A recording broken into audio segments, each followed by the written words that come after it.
नमस्कार दोस्तों, welcome to our YouTube channel. Start करेंगे मानवतावादी उपागम, जो हमारा पर्सनालिटी वाला टॉपिक चल रहा है। इसमें हमने बहुत कुछ डिस्कस करा है। सारी थ्योरी डिस्कस कर ली, जितने भी इंपॉर्टेंट पॉइंट्स होते हैं वो सारे डिस्कस कर लिए। इसमें एक अप्रोच और रह जाती है, मानवतावादी यानी कि ह्यूमनिस्टिक अप्रोच। इसे और डिस्कस करेंगे। इसके बाद फिर हम करेंगे इसके बाद हम करेंगे पर्सनालिटी टेस्ट। ठीक है, मैंने लास्ट वीडियो में शायद बोला था कि अब इसके बाद हम पर्सनालिटी टेस्ट करने वाले हैं, बट ये भी एक इम्पोर्टेंट अप्रोच है, इसे हम छोड़ नहीं सकते। तो इसे और डिस्कस करेंगे। इसके बाद नेक्स्ट जो वीडियो आने वाला है उसमें हम पर्सनालिटी टेस्ट के बारे में डिस्कस करेंगे, कितने टाइप्स के होते हैं, कैसे कैसे उन्हें डिफाइन किया गया है।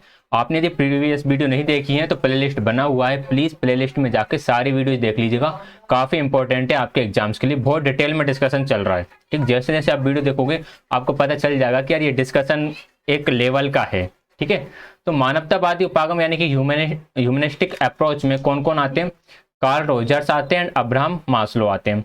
अब्राहम मास्लो की जो थ्योरी है इसे हम पहले डिस्कस कर चुके हैं, जिसमें इन्होंने 5 स्टेज बताए। इनके 5 स्टेजेस को भी डिस्कस करा और इनकी थ्योरी में 7 स्टेजेस भी बताए गए हैं, तो उसे भी हमने डिस्कस करा है। ठीक है, कि 5 स्टेजेस किस तरह से हैं, 7 स्टेजेस किस तरह से हैं। आज हम बात करेंगे कार्ल रोजर्स के बारे में, कि कार्ल रोजर्स ने अपनी पर्सनालिटी को किस तरह से डिफाइन करा है। ठीक, इन्होंने जो रियल सेल्फ, आइडल सेल्फ जो बताया, रियल इमेज, आइडल इमेज, जो भी कुछ है वो उन सब के बारे में पूरा डिटेल में डिस्कशन चलेगा। क्लियर हो गई बात? तो स्टार्ट करते हैं। अच्छा, इसके साथ साथ हम एक थ्योरी और डिस्कस करेंगे, बिग 5 फैक्टर मॉडल। कौन सा मॉडल है? एक मॉडल और होता है पर्सनालिटी का, बिग 5 पर्सनालिटी मॉडल। ठीक है, बिग 5 पर्सनालिटी मॉडल क्या है उसके बारे में भी थोड़ी सी बात करेंगे। सबसे पहले हम बात कर लेते हैं कार्ल रोजर्स के मॉडल के बारे में। इन्होंने जो अपना मॉडल दिया है वो सेल्फ कॉन्सेप्ट यानी कि आत्म संप्रत्यय पर है, आत्म अवधारणा पर आधारित है। इन्होंने बात की है पूर्णतः प्रकारशील व्यक्ति की, यानी कि फुली फंक्शनिंग पर्सनल। और फुली फंक्शनिंग पर्सन क्या है, इसकी कुछ 5 इन्होंने विशेषताएं बताई है, 5 कैरेक्टरिस्टिक बताई हैं कि इस तरह की कैरेक्टरिस्टिक होना चाहिए फुली फंक्शनिंग पर्सन में, जो पूर्ण रूप से काम करने वाला हो या सही तरीके से काम करने वाला हो, उस तरह के व्यक्तित्व वाले व्यक्ति के लिए। इन्होंने फिर स्वयं छवि यानी कि सेल्फ इमेज एंड आइडल स्व यानी कि आइडल सेल्फ, इन दोनों के बारे में बात करी कि आखिर ये दोनों क्या क्या हैं। इसके बाद इन्होंने अपनी थ्योरी में बताया बिना शर्त सकारात्मक आदर यानी कि अनकंडीशनल पॉजिटिव रिगार्ड। इन्होंने conditional positive regard and unconditional positive regard के बारे में बताया है। ये दोनों क्या चीजें हैं उसके बारे में हम बात करेंगे। ज्यादातर कार्ल रोजर्स के बारे में सिर्फ इतना बताया जाता है कि इन्होंने सेल्फ कॉन्सेप्ट दिया है और इसके बाद self image and idol self को बताया। इसके अलावा कुछ ज़्यादा इनके बारे में बात नहीं की जाती, बट मैं थोड़ा सा इसको डिटेल में लेकर आया हूँ, पढ़ेंगे नोट्स की फॉर्म में ही। तो सबसे पहले हम बात कर लेते हैं कि पूर्णतः प्रकारशील व्यक्ति क्या है, फुली फंक्शनिंग पर्सन कौन होता है। ठीक है, क्योंकि फुली फंक्शनिंग व्यक्ति होने के लिए 5 विशेषताएं होनी चाहिए। अब वो 5 विशेषताएं कौन कौन सी हैं? 5 विशेषताओं में सबसे पहला आता है ओपन टू एक्सपीरियंस, अनुभवों में खुलापन। अनुभवों में खुलापन का मतलब यह है कि व्यक्ति पॉजिटिव एंड नेगेटिव दोनों ही तरह के अनुभवों को लेकर चले, यानी कि सकारात्मक और नकारात्मक दोनों ही तरह के अनुभवों को एक्सपीरियंस करे, दोनों ही तरह की सिचुएशन को समझ सके। ठीक है, तो उसे हम बोलेंगे कि ये अनुभवों में खुलापन है। ऐसा नहीं कि नकारात्मक जो एक्सपीरियंसेस हैं या नेगेटिव जो भी थॉट्स हैं उनको एक्सेप्ट ना करें, ओनली पॉजिटिव को ही एक्सेप्ट करें। तो ऐसा नहीं रखना है, पॉजिटिव को भी एक्सेप्ट करने वाला होना चाहिए और नेगेटिव को भी एक्सेप्ट करने वाला होना चाहिए। तो ये होता है ओपन टू एक्सपीरियंस। इसके बाद होता है एग्जिस्टेंशियल लिविंग यानी कि अस्तित्वगत जीवन। जैसे हम एग्जिस्टेंस की बात करते हैं, एग्जिस्टेंस मतलब क्या होता है कि किसी चीज का अस्तित्व में होना। ठीक है, तो कार्ल रोजर्स ये बोलते हैं कि अस्तित्वगत जीवन का मतलब ये है कि व्यक्ति कब जिए? व्यक्ति टुडे में जिए। टुडे मतलब कि वर्तमान में जिए।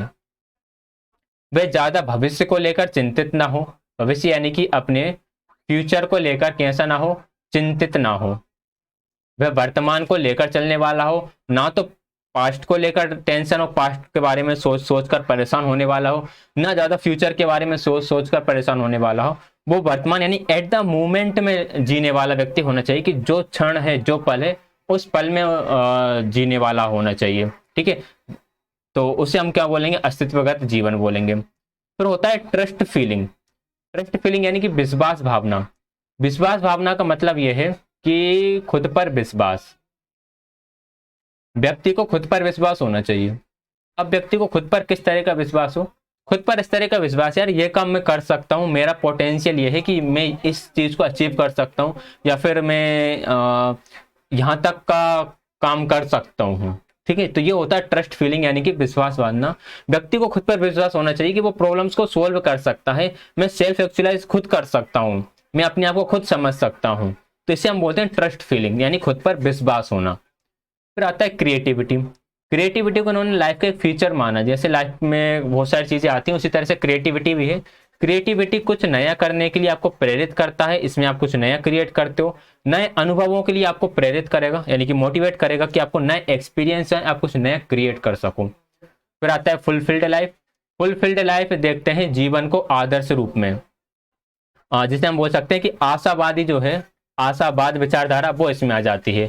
ये देखते हैं लाइफ को पॉजिटिव तरीके से, लाइफ को ये पॉजिटिव वे में देखते हैं कि जिंदगी में सब कुछ सकारात्मक है, आने वाला अच्छा ही होने वाला है, सुख दुख लाभ हानि ये सब चलता ही रहेगा, लाइफ इसी तरह से चलती है, कुछ इस तरह का सोचने वाले होते हैं। हम आशावादी से हिसाब लगा सकते हैं कि ये हमेशा अच्छा सोचेंगे। ठीक है, तो ये पांचों यदि कैरेक्टरिस्टिक किसी के पास है तो वह है फुली फंक्शनिंग पर्सन, जो सही तरीके से फंक्शन कर रहा है, सही तरह से काम कर रहा है। ठीक है, एक्सपीरियंस में ओपननेस होना चाहिए, अस्तित्व का जीवन हो, विश्वास भावना हो, रचनात्मकता हो और संपूर्ण जीवन हो। ठीक, संपूर्ण जीवन मतलब आशावादी तरीके से जीवन को देखने वाला हो। अब ये एक छोटा सा नोटिस आप पढ़ लीजिएगा कि पूर्णतः प्रकारशील व्यक्ति अच्छी तरीके से समायोजित, अच्छी तरीके से संतुलित होता है और जानने में दिलचस्प। जानने में दिलचस्प मतलब क्या, उसके बारे में जानने में आपको मजा आता है। ठीक है, अक्सर ऐसे लोग समाज में उच्च उपलब्धि प्राप्त करने वाले होते हैं। तो जो आप देख सकते हो जिन्होंने ज्यादा अचीव करा है समाज में, जो बड़े पदों पर है, या फिर जिनको हम आज भी जानते हैं, जिन काफी सालों से जिन्हें याद करते हुए आ रहे हैं, महात्मा गांधी हो गए, मदर टेरेसा हो गई, चंद्रशेखर आजाद हो गए, भगत सिंह, इस तरह के जो लोग हो गए, तो ये लोग कहीं ना कहीं इसी कैटेगरी में आते हैं। किसमें, पूर्णतः प्रकारशील व्यक्तित्व वाली में। क्लियर, तो ये हुआ पूर्णतः प्रकारशील व्यक्ति। फिर आता है self image and idol self. ये क्या है, सेल्फ इमेज का मतलब है कि हम खुद को कैसा देखते हैं, हम खुद को कैसा किसी भी तरीके से देख सकते हैं। जैसे कि कोई अपने आप को बहुत ही सुंदर समझता होगा यानी कि ब्यूटीफुल एंड हैंडसम, और कोई अपने आप को थोड़ा सा बदसूरत समझता होगा कि यार मेरी सूरत उस जैसी नहीं है या मैं उस जैसा नहीं दिखता। कोई अपने आप को बिल्कुल एकदम फिट समझता होगा कि यार मैं एकदम बिल्कुल फिट पर्सनालिटी है मेरी। बहुत से अपने आप को फैटी समझते होंगे कि यार हम बहुत ज़्यादा मोटे हैं। ये तो हुआ बाहरी तरीके से। आंतरिक रूप से भी आप अपने आप को सोचते हो यार मैं तो यार बहुत ज़्यादा इंट्रोवर्ट हूँ, मैं तो सोशली हो ही नहीं पाता। कोई बोलता है यार मैं तो बहुत ज़्यादा एक्सट्रोवर्ट हूँ, कि यार मैं तो किसी के साथ भी फ्रेंडली हो जाता हूँ, बहुत ज़्यादा सोशली रहता हूँ। कोई सोचता है कि यार मैं स्टेज पे जाकर नहीं बोल सकता, मैं मेरे अंदर इतना कॉन्फिडेंस ही नहीं है कि मैं स्टेज पे जा सकूं या किसी बड़े के सामने बोल सकूं, इंटरव्यू वगैरह में बोल सकूं। लेकिन किसी के अंदर कॉन्फिडेंस होगा ऑटोमेटिकली, उसे खुद पता होगा यार मेरे पास कॉन्फिडेंस है, मैं स्टेज पर बोल सकता हूँ, मेरे सामने पीएम आ जाए, सीएम आ जाए, कोई भी आ जाए, मुझे कोई दिक्कत नहीं है। तो ये होती है सेल्फ इमेज, जो हम अपने आप को बोलते हैं कि हम कैसे हैं, हम कैसे दिखते हैं, जो हमें पता होता है, तो वो होती है सेल्फ इमेज। ठीक, फिर एक होती है ideal image, sorry ideal self. Ideal self क्या होता है, हिंदी में थोड़ा देख लेना, हो सकता है गड़बड़ हो। आइडल सेल्फ व्यक्ति जो हम बनना चाहते हैं। अब व्यक्ति हम कैसा बनना चाहते हैं, हो सकता है कि आप फिट ना हो, आप कैसे हो, आप फिट ना हो, लेकिन आप फिट बनना चाहते हो। ठीक है, आप फिट नहीं है लेकिन आप फिट बनना चाहते हो। आप स्टेज पर जाकर नहीं बोल सकते, लेकिन आप चाहते हो कि यार मेरे अंदर इतना कॉन्फिडेंस आए कि मैं स्टेज पर जाकर बोल सकूं, तो ये होगा आपका क्या, आइडल सेल्फ। ठीक, अब इन्हीं पे हमारी पर्सनालिटी डिपेंड करती है। किस तरह की पर्सनालिटी होती है, या तो कॉन्ग्रुएंट होती है या फिर सॉरी या तो कॉन्ग्रुएंट होती है या फिर इनकॉन्ग्रुएंट होती है। इसे हम बोल सकते हैं समरूप व्यक्तित्व। अच्छा, इसको ना जो मैथ वाले हैं उसमें सर्वांग समता बोलते हैं कॉन्ग्रुएंट को, तो ये मैथ से रिलेट मत करना, आप इसे साइकोलॉजी से ही रिलेट करते हुए चलना। समरूप व्यक्तित्व, ये और इसे हम बोल सकते हैं असमरूप व्यक्तित्व। ठीक है, अच्छा अब यहाँ पर हमें दो सर्कल दिख रहे हैं। अब इन सर्कल के माध्यम से हम समझने की कोशिश करेंगे कि यहाँ पर अगर हम कॉमन पार्ट की बात करें तो कॉमन पार्ट यहाँ पर कम है या ज़्यादा है? तो यहाँ पर कॉमन पार्ट कम है, और यहाँ पर क्या है, यहाँ पर कॉमन पार्ट ज़्यादा है। ठीक है, यहाँ पर कॉमन पार्ट ज़्यादा है। अब समझो आप, सेल्फ इमेज मतलब कि जैसे हम हैं, आइडियल सेल्फ मतलब जैसे हम बनना चाहते हैं। अगर जैसे हम हैं और वैसे ही हम बनना चाहते हैं, इन दोनों में बहुत सारी समानताएं हैं। अगर इसमें कहीं ज़्यादातर क्या है, सिमिलैरिटी है, बहुत सारी चीज़ मैच कर रही हैं, बहुत सारी चीज़ सेम है, तो हम बोलेंगे हमारा समरूप व्यक्तित्व है, यानी कि कॉन्ग्रुएंट पर्सनालिटी है। और मगर मान लो कि हमारी पर्सनालिटी कुछ और है और हम बनना कुछ और चाहते हैं, तो वो इनकॉन्ग्रुएंट पर्सनालिटी हो जाएगी, यानी असमरूप व्यक्तित्व हो जाएगा। तो मैं देख लेता हूँ ये आपको क्लियर दिख रहा होगा कि नहीं। ठीक है, क्लियर आई बात समझ में। और मैं अपना एग्जांपल ले लेता हूँ कि यार मेरी पर्सनालिटी कैसी है, आप लोग समझ सकते हो। मतलब मेरी पर्सनालिटी कुछ ऐसी है, मीन्स मैं टीचिंग कर सकता हूँ, है ना, पढ़ा सकता हूँ, चीज़ों को एक्सप्लेन कर सकता हूँ, समझा सकता हूँ।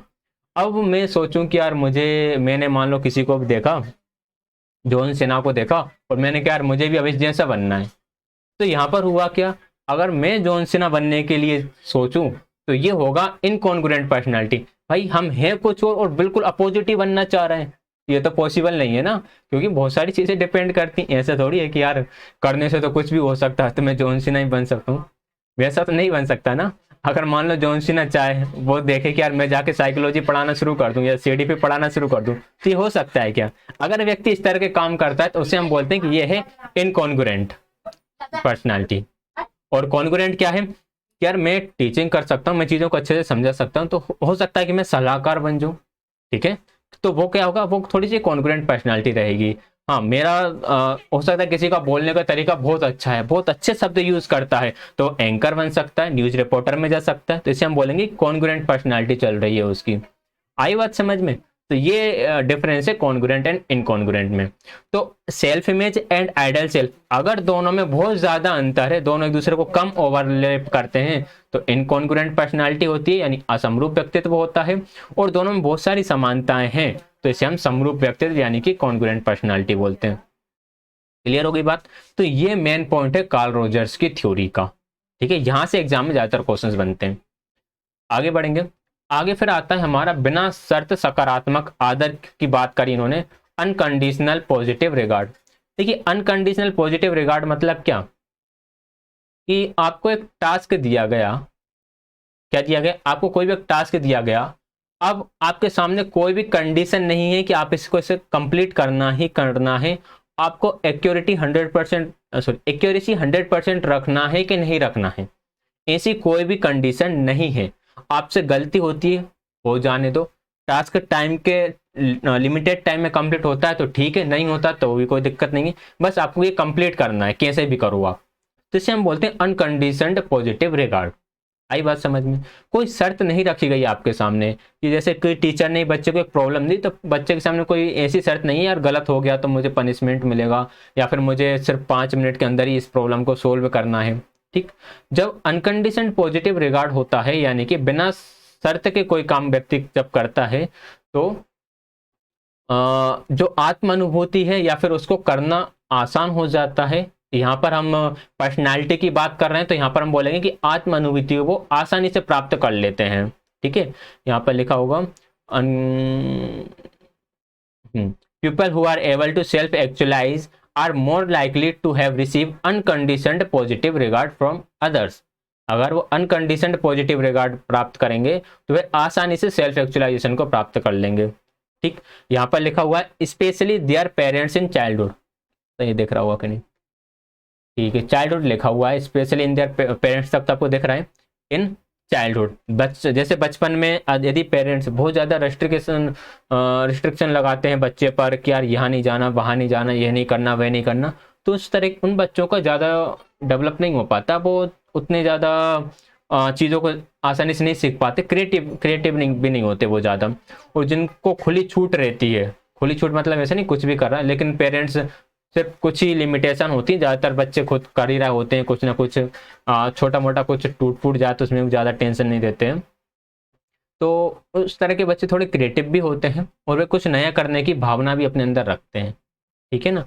अगर आप बच्चे को हर बार टोकोगे फिर वो नया करना ही छोड़ देगा, ठीक है। कभी कभी टोकोगे तो उसे लगेगा कि यार ये काम गलत है, ये मुझे नहीं करना, और ये काम ठीक है, ये मुझे करना है। लेकिन आप हर बार ही उसे टोकोगे तो ये गलत है। तो कई बार बच्चों से धोखे से चीज़ें कुछ कर, या तो ऐसा है कि कुछ उन्होंने गुस्से में तोड़ दिया तो वो बात अलग है, वहां पर उन्हें डांटो। लेकिन कुछ कर रहे हैं, कुछ करते करते, मान लो बच्चा खेल रहा है, टीवी के रिमोट से खेल रहा है और खेलते खेलते वो टूट गया, तो वहां पर गुस्सा करना सही बात नहीं है। मोबाइल से कुछ देख रहा होगा वो, उसने मोबाइल उठाया और ऐसे ऐसे कुछ देखा इस टाइम पे गिर के टूटा, तो फिर आपको गुस्सा नहीं करना चाहिए, क्योंकि वो उसे समझ रहा था कि आखिर ये चीज़ है क्या। लेकिन मान लो गुस्से में फेंक के तोड़ा है तो फिर जरूर उसमें लगा देना चाहिए दो चार, तो उसे समझ में आएगा कि यार गुस्से में नहीं तोड़ना चाहिए। आई बात समझ में।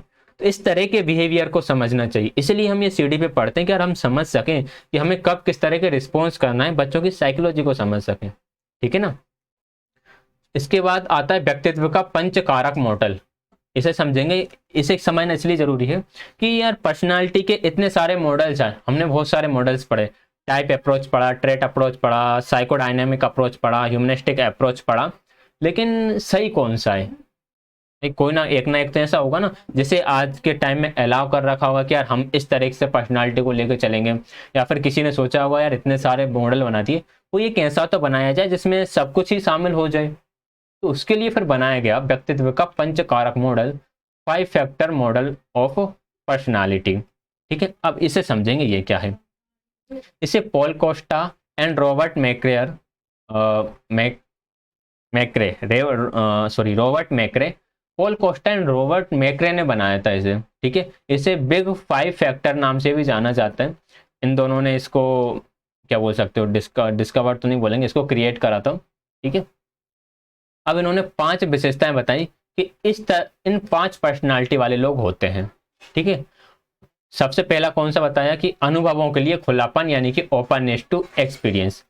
जो इस तरह की पर्सनालिटी वाले व्यक्ति रहेंगे, जिनको अनुभवों के लिए खुलापन वाली विचारधारा रहेगी, एक्सपीरियंस के लिए ओपननेस रहेंगे, वे जिज्ञासु होते हैं यानी कि क्यूरियस होंगे, नए विचारों के लिए स्वतंत्र होंगे यानी कि ओपन टू न्यू आइडियाज होंगे, एंड एटसेट्रा, मतलब और भी सारे पॉइंट इसी तरह के हम इसमें ऐड कर सकते हैं, ठीक है। अच्छा, इन्होंने ना कुछ नंबर निर्धारित करे थे, कुछ अंक निर्धारित करे थे, जिनमें अनुभवों के लिए खुलापन इस तरह का अंक ज्यादा होगा। मान लो कि इसके लिए मैं सिर्फ लेट कर रहा हूं कि मान लो टोटल 10 नंबर्स थे, उनके लिए ये जो फर्स्ट वाली फील्ड थी, फर्स्ट वाली फील्ड के लिए कितने अंक मिले, 9 अंक मिले मान लो 10 में से। तो मतलब कि व्यक्ति जिज्ञासु है, अपने विचारों के लिए स्वतंत्र है। और मान लो इसी में उसे अंक कम दी मिले, 9 की जगह कितने मिले, मान लो 3 नंबर मिले। 3 नंबर का मतलब वह बिल्कुल भी जिज्ञासु व्यक्ति नहीं है, वह कभी भी कुछ नया ट्राई नहीं करता है। आई बात समझ में। तो इस तरह के इसके पॉजिटिव भी है और नेगेटिव भी है। मैंने सारे पॉजिटिव पॉजिटिव रखे हुए हैं, इसके जस्ट अपोजिट भी व्यक्ति होते हैं यदि उनको नंबर्स कम मिलते हैं तो, ठीक है। ये फिर आता है बहिर्मुखता यानी कि एक्सट्रोवर्जन। अगर इसमें उसे हाई अंक मिलते हैं यानी कि हाई नंबर मिलते हैं तो व्यक्ति सामाजिक रूप से सक्रिय है। मुखर, मुखर मतलब कि टॉकेटिव है, बहुत बोलता है, ज्यादा बोलता है। और कम नंबर मिलते हैं तो इंट्रोवर्ट हो जाएगा। तंत्रिकापात, जैसे हम बोलते हैं न्यूरोटिसिज्म, न्यूरोटिसिज्म वाला व्यक्ति समायोजित रहेगा, भावनात्मक रूप से स्थिर रहेगा, उसके अंदर इमोशनल स्टेबिलिटी रहेगी। और यदि इसी का नंबर डाउन हो जाता है, मान लो 3 या 4 नंबर मिलता है किसी व्यक्ति को इस वाली कैटेगरी में, तो हम बोलेंगे कि यार वो एडजस्ट भी नहीं कर सकता समाज में और इमोशनली बिल्कुल भी स्टेबल नहीं है, जरा जरा में रोना धोना गुस्सा वगैरह उसका शुरू हो जाता है। आई बात समझ में? आई गई होगी अब तक तो, है ना। फोर्थ, नहीं आई हो तो क्या कीजिएगा, कमेंट। अच्छा, एक बात और सुनो, जैसे कि यदि आपको कहीं पर डाउट होता है उसके लिए आप कमेंट करते हो कि हमें इस वीडियो में ये वाली चीज़ समझ में नहीं आई, तो आप वहाँ पर वीडियो का ड्यूरेशन लिख दिया करो, ठीक है। इस वीडियो की ड्यूरेशन में किस मिनट पर, जैसे आप देख रहे होगे वीडियो तो आपको पता होगा यार इस मिनट पर सर ने जो बोला वो हमें समझ में नहीं आया, तो एक बार मैं उसे चेक कर लूंगा कि यार मैंने, हो सकता है कि वो पॉइंट मुझसे मिस हो गया हो, मैंने कुछ गलत बोल दिया हो, फिर मुझसे आने वाली किसी भी वीडियो में उसे करेक्ट क्लियर कर दूंगा, ठीक है ना। तो ध्यान रखा करो। सहमतिशीलता, एग्रीबलनेस, एग्रीएबलनेस जो होते हैं, एग्रीएबलनेस सहायक होते हैं एंड मित्रतापूर्ण होते हैं, इनका व्यवहार हेल्पफुल एंड फ्रेंडली। और अगर इसमें लो नंबर मिलता है किसी को, मतलब कि वो हेल्पफुल भी नहीं है एंड फ्रेंडली भी नहीं रहता। फिर आता है अंतर विवेकशीलता, इसमें जिम्मेदार होगा व्यक्ति, मेहनती होगा, और नंबर कम मिलेगा तो ना तो रिस्पॉन्सिबल होगा और ना ही वो हार्ड वर्किंग होगा। तो ये थी हमारी 5 बिग फैक्टर थ्योरी, यानी कि 5 फैक्टर पर्सनालिटी थ्योरी, जिसे पॉल कोस्टा एंड रॉबर्ट मैकरे ने दिया था। याद रखिएगा, ये भी इंपॉर्टेंट है। एंड कार्ल रोजर्स को भी हमने पूरा डिस्कस कर ही लिया है। अब यदि आपको कहीं पर कोई डाउट रहता है तो उसके लिए आप कमेंट बिल्कुल कर सकते हैं। वीडियो का ड्यूरेशन जरूर लिख देना कमेंट करते टाइम। और एक बात और सुनो, क्योंकि यहाँ तक यदि आप पहुंचे हो तो आप सीरियस कैंडिडेट हो, तो मैं अपना कॉन्टैक्ट नंबर यहाँ पर छोड़ रहा हूँ। ये कॉन्टैक्ट नंबर उन लोगों के लिए कि आप में से कई लोग हैं जो सीरियस कैंडिडेट हैं, जो जिनको सीरियसली कोई ना कोई डाउट रह जाते हैं सब्जेक्ट्स को लेकर, एग्जाम्स को लेकर, बुक्स को लेकर। तो आप मुझे इस नंबर पर कॉन्टैक्ट कर सकते हो 8319606932। ठीक है बात।